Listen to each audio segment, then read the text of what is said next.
Descarga ya la aplicación móvil de Radio Viajera totalmente gratis, sin planes premium y con todos los podcasts geolocalizados, los destinos contados por periodistas y bloggers de viajes en primera persona, para que no te pierdas ningún detalle en tu próxima escapada.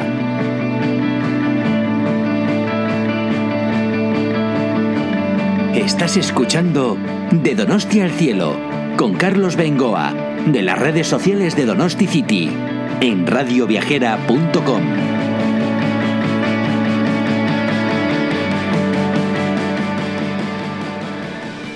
Hola, soy Xavier Agote, director del Museo Astillero Albaola. Y lo que disfrutas en Albaola, precisamente, Xavier.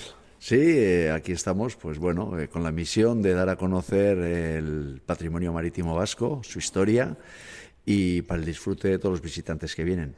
Sí, aquí estoy con Xavier Agote, con los amigos de Donosti City, de Radio Viajera, en este museo, factoría, que me encanta. Como digo siempre, solo oler a madera ya estimula. Y hay que ver, de cuando se abrió esto, Xavier, la actividad que ha ido teniendo en ya he perdido la cuenta de los años que lleváis. Sí, pues mira, van a hacer el año que viene 10 años. Joder. Sí, y bueno, lo cierto es que es un astillero, museo marítimo y escuela internacional de carpintería Ribera. De ahí el dinamismo, tenemos mucha gente también que viene como voluntarios, en fin. Entonces aquí lo importante es enseñar nuestra historia, pero no a través de objetos inanimados, sino más bien a través de nuestro trabajo, que consiste en reconstruir embarcaciones de diferentes épocas, todas a partir de fuentes científicas, de planos de época, planos arqueológicos en algunos casos, y revivir esos objetos, esos barcos que fueron fundamentales para el desarrollo de la historia marítima. Porque Pasaia, bueno, estamos aquí en uno de esos astilleros que hace tantísimos años pues tenía una actividad tremenda, pero había más astilleros por Pasaia. ¿Se calcula qué volumen podría haber aquí de naos, de barcos, de tráfico, comercio? Bueno, Pasaia tiene una característica, y es que tiene una configuración similar a la de un fiordo. Sí, a veces se me enfadan cuando le llamo fiordo, sí, no es como tal, pero... No, eso es, no es un fiordo porque, bueno, parece ser que el fiordo es como resultado de una glaciación, ¿no? El desgaste de los hielos, pero aquí lo cierto es que, bueno, se parece, tiene mucho fondo en nuestra bocana, a diferencia de prácticamente todos los demás puertos del Cantábrico y del Atlántico francés, donde en el pasado pues se solían colmatar de bancos de arena, y Pasaia pues era como una excepción porque tenía una entrada estrecha, resguardada, pero siempre con mucho calado que permitía la entrada y salida de los barcos. Y eso hizo que aquí se desarrollase una industria naval excepcional. Y estamos hablando de un puerto ballenero, el más importante. De aquí zarpaban las principales expediciones balleneras a Terranova, también partían bacaladeros, iban a lugares muy remotos del norte, de las zonas árticas, pero es que también aquí se construían los principales galeones para la Corona de Castilla, aquellos galeones que estaban destinados para ir al Nuevo Mundo, para ir a las Américas, para ir al Pacífico, se construían principalmente en nuestro puerto de Pasaia. Aquí la figura estelar, obviamente, es la nao San Juan, de la que ya tenemos otro podcast y de la que refrescamos enseguida un poquito la memoria, pero no sé si decir que lo primero de todo fue la trainera de aquellos años, América Tetic. ¿Es lo que te inspiró a seguir con esto? Sí, bueno, yo soy carpintero Ribera de oficio. Yo decidí aprender a hacer barcos de madera porque me entusiasmaban. Fui testigo de que nadie tenía ningún interés hacia estos barcos tan interesantes, y decidí aprender ese oficio, pero sin ninguna vocación comercial. Quiero decir que era más bien pues una pulsión artística.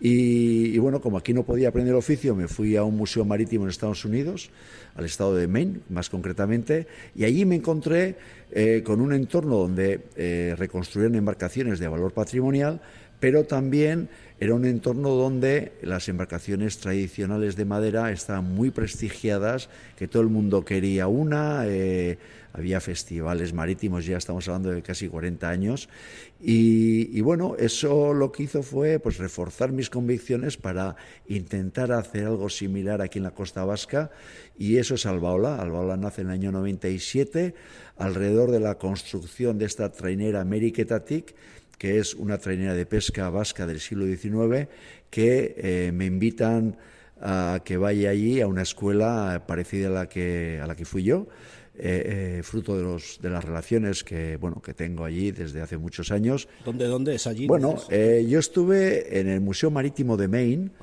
en Bath, pero pasaron los años y se creó otra escuela también de unos amigos míos y me invitaron a construir una embarcación vasca y elegí la trainera.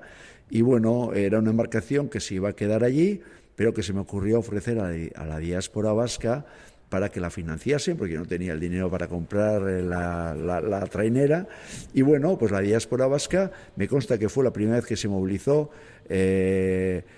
vascos de todo el continente americano, y también de Australia incluso, ¿no? Y bueno, poco a poco recibíamos donaciones y conseguimos comprar la trainera y regalársela al País Vasco, a su conjunto, ¿no? Porque la diáspora, pues hay tanto gente descendiente de Guipúzcoa, Vizcaya, Álava, Navarra, Lapurdi, Zuberoa y la Baja Navarra, estaban todos ahí juntos y entre todos regalaron la trainera Euskal Herria y así nace Albaola, alrededor del proyecto de construcción y gestión de la trainera Meriketatik, de ahí viene el nombre, porque la hicimos allí, en Estados Unidos, y fue, digamos, el embrión de lo que es Albaola hoy día, porque poco a poco pues empezamos a fuimos construyendo embarcaciones de diferentes épocas ya aquí, ¿no? Sin tener que irnos a América.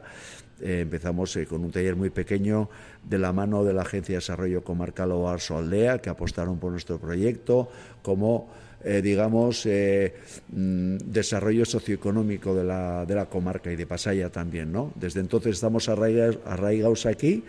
Pasaia, que tiene una historia marítima excepcional, y es lo que estamos dando a conocer pues todos los días aquí. O sea, que la haces allí y se llega a traer aquí. Sí. O sea, no está hecha directamente aquí. Es esa trainera que solemos ver, a ver, por situar un poco, en las regatas soléis ir ahí como en primera fila, a ver, que es muy bonita, con mástiles, que igual es lo que llama la atención. Trainera y con mástiles. Sí. Explícanos un poquito exactamente qué tipo de embarcaciones. Sí, te voy a hablar de la trainera. Es un barco muy interesante porque estamos hablando de un barco revolucionario. Mira, en el siglo XVIII... los ingleses y franceses firman un tratado, se llama el Tratado de Utrecht, y digamos que prohíben la llegada de los pescadores españoles. Eran todos guipuzcoanos y vizcaínos, los que iban ahí prácticamente en aquella época, pero resulta que de repente pues nos quedamos sin bacalao, y el bacalao era la proteína que mejor se conservaba entonces y la más asequible, la que más presencia tenía en los mercados, ¿no? En toda Europa. Y bueno, la cuestión es que al no poder ya traer bacalao a nuestra costa, lo que decidieron los pescadores es buscar una alternativa, y pensaron que el pescado a sustituir era la sardina. Pero utilizaban métodos muy arcaicos, ¿no? Porque tampoco tenían una necesidad de pescar grandes cantidades de sardinas. Utilizaban una red de enmalle, que es como una cortina que de una manera pasiva espera que las sardinas, intentando atravesar esa cortina, pues se queden como enganchadas, ¿no? Y era así como pescaban las sardinas, hasta que en un momento dado hay un ingeniero francés que se llama Duhamel du Monceau, que es enviado por el rey de Francia a que haga un inventario de todas las pesquerías en todo el litoral francés. Al llegar a Hendaya, este señor lo que hace es testigo de la recién invención de la trainera, así lo describe él, que él sitúa hacia 1750 aproximadamente, en Hondarribia. Y entonces él no no cita o no nombra el barco por el nombre trainera, porque sabemos que es un término que va a surgir mucho más tarde, pero sí que describe perfectamente la embarcación, describe la maniobra, y lo que hace es un barco que decide ir a capturar los bancos de sardina que van a compactar los delfines. Entonces había mucha pesca, había mucho más que ahora, había muchos delfines, había muchas sardinas, y los pescadores veían que los delfines conseguían mucho más fácilmente que ellos atrapar esas sardinas, pero claro, ellos cuando intentaban acercarse con sus embarcaciones más rudimentarias, primero se ahuyentaban a los delfines y posteriormente, rápidamente, a continuación, las sardinas se disipaban, ¿no? Con lo cual, alguien decide que van a construir una embarcación muy rápida, con alrededor de una docena de remeros, una embarcación más estrecha, más larga, y que va a tener una quilla curva que va a permitir girar muy rápidamente alrededor de este banco de sardina, y antes de que se disperse echan una pequeña red que se le llamaba el sherco, una red de cerco, y que con esa pequeña red van a atrapar ese banco de sardina antes de que se disperse. Y eso va a ser una revolución, porque van a empezar a capturar sardinas en cantidades enormes, cantidades monstruosas. De hecho, van a superar incluso a las cantidades de sardinas que pescan en toda la costa bretona, que tiene un litoral de unos 5.000 kilómetros, alrededor, comparado con los escasos 100 kilómetros de nuestro litoral vasco. Ellos además estaban especializados en la pesca de la sardina. Aquí se les va a superar, porque van a inventar una técnica revolucionaria, y esa técnica va a tener una influencia capital en la economía de nuestro litoral, porque se van a empezar a conservar estas sardinas, se van a comercializar, se va a ganar mucho dinero, y va a llegar el momento en el que cuando estas traineras de pesca van a ser sustituidas por los barcos a motor, las traineras van a perdurar, pero exclusivamente para la competición pura y dura, porque ya se van a empezar a aligerar, se abandonará lo que has comentado, las velas, porque estamos hablando de una embarcación de pesca que, si bien la actividad la realizaba a base de golpe de remos, lo que hacían era la navegación. Siempre que había viento procuraban navegar a vela. Por eso estamos hablando de una embarcación de vela y de remo muy interesante, que navega muy bien, que es muy estable, y con la cual hemos hecho grandes navegaciones, porque en el año 2003, por ejemplo, dimos la vuelta a Irlanda, toda la vuelta. Era un proyecto fantástico, ¿no? Entonces, es una embarcación que navega fantásticamente bien, muy estable, muy segura, adaptada completamente a nuestro entorno marítimo, y es una maravilla. Hablábamos de qué años está este tipo de embarcaciones. Es una embarcación que va a nacer a mediados del siglo XVIII. Sin embargo, nuestra trainera, la que estamos construyendo, tanto Ameriquetatic como una segunda que está ahora en construcción aquí en Albaola, es un plano de finales del siglo XIX. Ajá. Y eso da pie a las traineras posteriormente. La verdad es que es muy similar. Si quitáramos los mástiles con las velas, las traineras que entendemos hoy en día de competición. Aparte, estáis haciendo un barco con el nombre de Guipúzcoa, una historia bonita también. Bueno, es una historia fantástica, porque además que ambas tienen relación, aunque no tengan nada que ver ni morfológicamente ni conceptualmente. La Guipúzcoa es un barco extraordinario que se construyó en el puerto de Donostiarra en 1926, con el objeto de rescatar a la gente de salvamento marítimo, ¿no? Pero estamos hablando de un barco ya, el primer barco de España de salvamento marítimo motorizado, porque hasta ese momento a la gente que naufragaba se la rescataba utilizando traineras a remo, precisamente con la que estamos construyendo ahora. Entonces llega el momento en el que deciden, aprovechando la tecnología, ¿no?, la mecanización, pues ya construir un barco motorizado con 2 motores.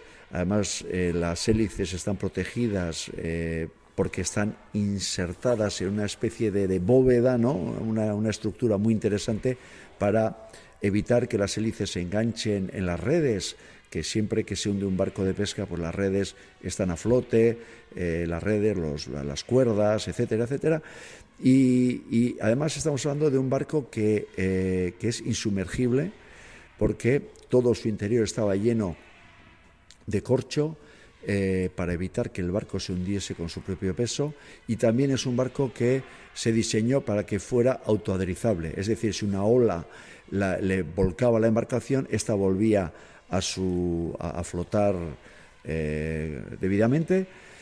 Y bueno, fue una grandísima revolución, y estamos hablando de un hito dentro de la tecnología marítima, porque, bueno, tal y como explica Xabier Alberdi, el director del Euskal Itxas Museoa, tiene unas características únicas en el ámbito de las embarcaciones de salvamento marítimo, ¿no? Y bueno, pues estamos restaurándola, es una embarcación de Diputación de Guipúzcoa y tiene el nombre, además, curiosamente, Guipúzcoa, así se la bautizó en su día, y bueno, es un orgullo estar salvando a la embarcación que tantas vidas salvó.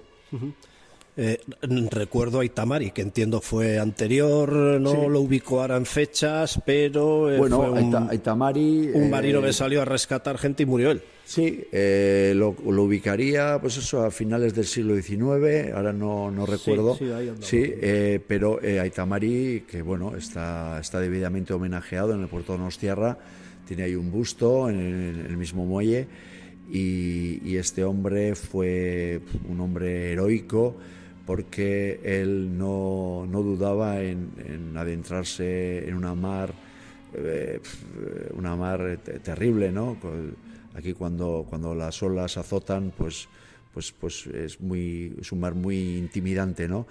Y él se lanzaba con su cuadrilla de remeros a salvar a esta pobre gente que se estaba ahogando, y entonces ellos intentaban en cada viaje pues sacar al máximo de gente, pero no podían sacar a todo el mundo a la vez, porque no tenía capacidad de esta pequeña trainera, ¿no? Entonces él hizo varios viajes. En su último intento de rescatar a estos pescadores, él mismo pereció, y por eso se le recuerda tan bien, ¿no? Además, bueno, yo estoy convencido que él es una punta de lanza, que estoy convencido que hubo muchos Itamaris, muchos héroes anónimos. Pero eso es la mar, ¿no? La mar es un espíritu solidario muy importante. Siempre ha sido así, porque es una manera de sobrevivir como pueblo. Bueno, y la joya de la corona, la nao San Juan, de la Sí. que ya he dicho que ya hicimos un podcast, Sí. por resumir, simplemente la verdad es que es una Sí. historia impresionante, vamos, a mí me encanta.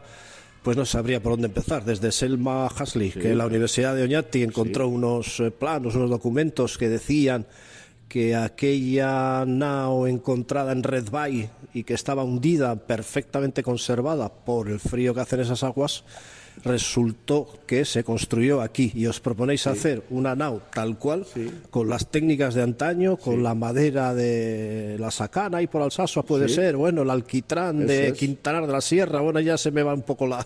Carlos, ya sé que conoces muy bien la historia, y es muy de agradecer, y es así, ¿no? Todo empezó con esta genial investigadora, que Selma Hasley, que ella, bueno, pues dio con unos documentos que le pusieron en la pista de los balleneros vascos que iban a Canadá, que ella, siendo canadiense, pues desconocía, ¿no? Y fueron los archivos, hoy archivos históricos de Oñate, pero antes eran simplemente unos archivos que no estaban en absoluto gestionados. Pues se encontraron estos documentos que ella informó al gobierno de Canadá. A su vez, el gobierno le encomendó que siguiera con esta investigación, y ya fue en la Real Chancillería de Valladolid donde ella encontró un documento que mencionaba con precisión la ubicación de este naufragio en el mismo litoral de hoy día Red Bay, en su día Butus. Ella también ubicó Butus en un mapa de época, y gracias a estas indicaciones el Departamento de Arqueología Subacuática del Gobierno de Canadá, de Parks Canada, liderado por Robert Grenier, un grandísimo arqueólogo naval, pues bueno, ellos decidieron encontrar el barco, lo descubrieron pues muy rápidamente, y entonces lo que hicieron fue pues desmantelar el barco bajo el agua. No se había hecho nunca una una operación de estas características, sacando a la superficie 3.000 piezas navales y que fueron inventariadas minuciosamente durante muchos años. Y fue un proceso de investigación que duró 30 años alrededor de este barco, que consideraron en su época ser el barco mercante transoceánico del siglo XVI mejor conservado hasta la época, ¿no? A nivel mundial. Estamos hablando de un barco que ese documento encontrado por Huxley indicaba que se construyó en Pasaya. Sabemos que el constructor y propietario era Ramos de Arrieta. Sabemos que los armadores eran Joanes de Portu y Miguel de Beroiz. Bueno, una maravilla, ¿no? Y entonces este barco, que se convirtió enseguida en el emblema del patrimonio subacuático de la humanidad en la UNESCO, y que posteriormente el mismo Red Bay, la ubicación donde el barco fue descubierto, pues ha sido declarado Patrimonio de la Humanidad por la UNESCO. Pues bueno, una vez que empezamos la construcción, en 2014, a finales de 2014, la UNESCO pues también nos otorgó su patrocinio al proceso de construcción, porque estamos ante el primer caso de un barco del siglo XVI que está siendo construido tal y como era, porque hay barcos que navegan por ahí, ¿no?, de esas épocas, pero que son barcos que se los han inventado, porque estamos hablando de barcos que no usaban planos para ser construidos, ¿no? Aquí estamos utilizando unos planos arqueológicos y estamos aprendiendo todos los días de este proceso de construcción. Estamos aprendiendo de cómo razonaban nuestros antepasados, aquellos carpinteros de ribera vascos que tenían la responsabilidad de diseñar y construir embarcaciones robustas para que permitieran el desarrollo de lo que es la primera actividad industrial de Norteamérica, que es la caza de la ballena. Es algo apoteósico y es muy emocionante esta aventura humana de construcción de este barco, porque bueno, es un proyecto que decidimos nosotros mismos desde Albaola ponerlo en marcha, y bueno, y gracias al apoyo pues institucional, de empresas, de voluntarios, de los visitantes que vienen a vernos, lo estamos financiando poco a poco. Pero ahora está ya el barco en su fase final, está en la fase final. Y estamos ahora empezando ya con la Embajada de Canadá a estudiar el gran viaje que queremos hacer, que todavía no hemos puesto fecha para el viaje, pero que bueno, cuando el barco lo tengamos en el agua lo tenemos que equipar, no solamente los mástiles, con sus kilómetros de cuerdas de todo tipo, pero también tenemos que equiparlo con todos los elementos con los que el barco se hundió en su día: chalupas balleneras, barricas del siglo XVI, como la que tenemos ahí, es una reproducción, calderos enormes de cobre para fundir la grasa de la ballena, en fin, un sinfín de herramientas. Y lo que queremos es hacer ese viaje con tres objetivos. Son tres objetivos muy importantes para nosotros. Uno es realizar el proceso de arqueonavegación, es decir, tenemos un barco auténtico, idéntico al original. No va a estar equipado de ningún sistema de motorización, vamos a navegar tal y como hacían antes, pero no sabemos hacerlo. Entonces, a pesar de que sabemos navegar de una manera genérica, nadie ha navegado en un galeón del siglo XVI con unas velas enormes, porque estamos hablando de un barco que tiene una panza muy grande, era un barco mercante destinado a transportar pues unas 300 toneladas de aceite de ballena. Para poder empujar ese barco estaba dotado de unas grandísimas velas que hay que saber manejar, y queremos realizar ese proceso de arqueonavegación para que el barco nos enseñe todos sus secretos.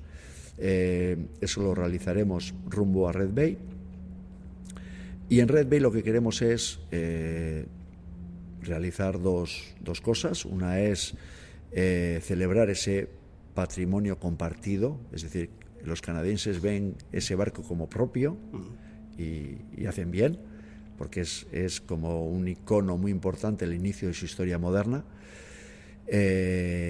y eso es muy importante, es tanto de ellos como nuestro, y eso lo queremos celebrar con ellos allí. Y además queremos también, y por último, y nuestro tercer objetivo es agradecer a esa grandísima nación, a Canadá, que nos hayan regalado todos los secretos tecnológicos, ¿no?, que permitieron esa odisea marítima vasca, ¿no?, esas grandes navegaciones, esa historia, ese capítulo tan importante en la historia marítima universal, tan poco conocida, pero tan importante, que está reflejada como inmejorablemente por este barco, ¿no?, el San Juan.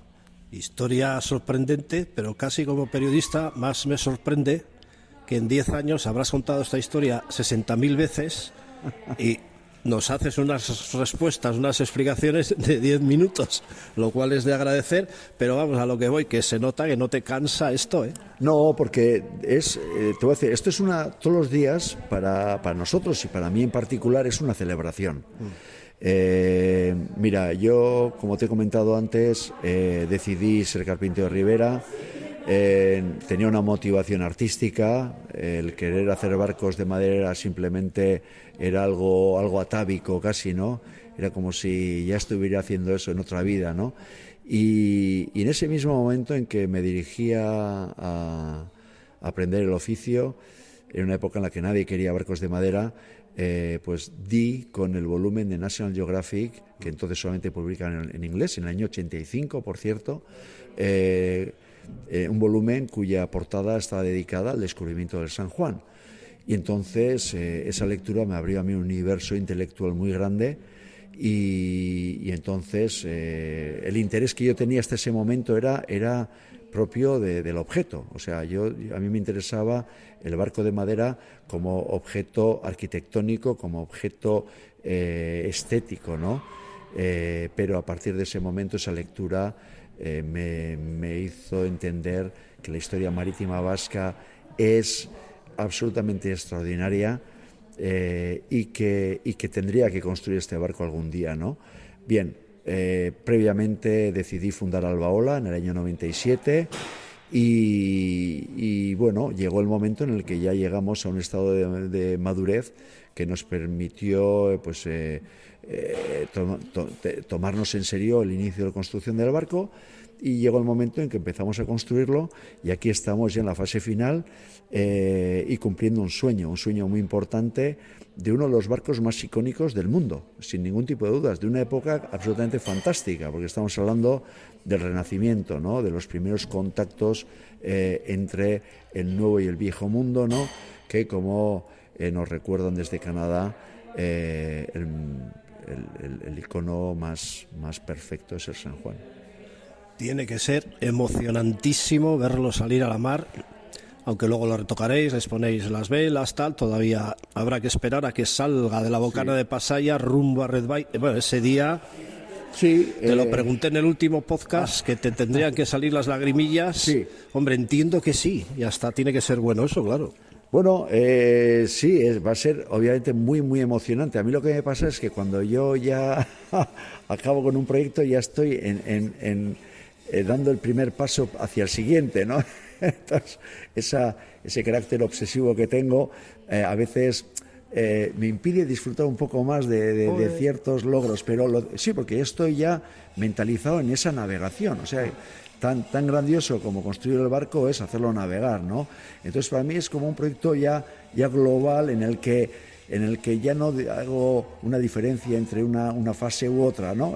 Entonces, estoy completamente obsesionado por esta historia y lo que sí, probablemente para mí tan importante como echar el barco al agua, va a ser el momento en el que echemos el ancla en Red Bay. Allí, también, sí, segundo puntazo. Sí. Pues qué bien nos lo cuentas, muchas gracias, Javier. Un placer, Carlos, y cuando quieras. Poquito le queda ya a la nao San Juan desde San Sebastián para Donosti City, Radio Viajera. Un saludo de Carlos Bengoa. Agur. Descarga ya la aplicación móvil de Radio Viajera totalmente gratis, sin planes premium y con todos los podcasts geolocalizados. Los destinos contados por periodistas y bloggers de viajes en primera persona, para que no te pierdas ningún detalle en tu próxima escapada.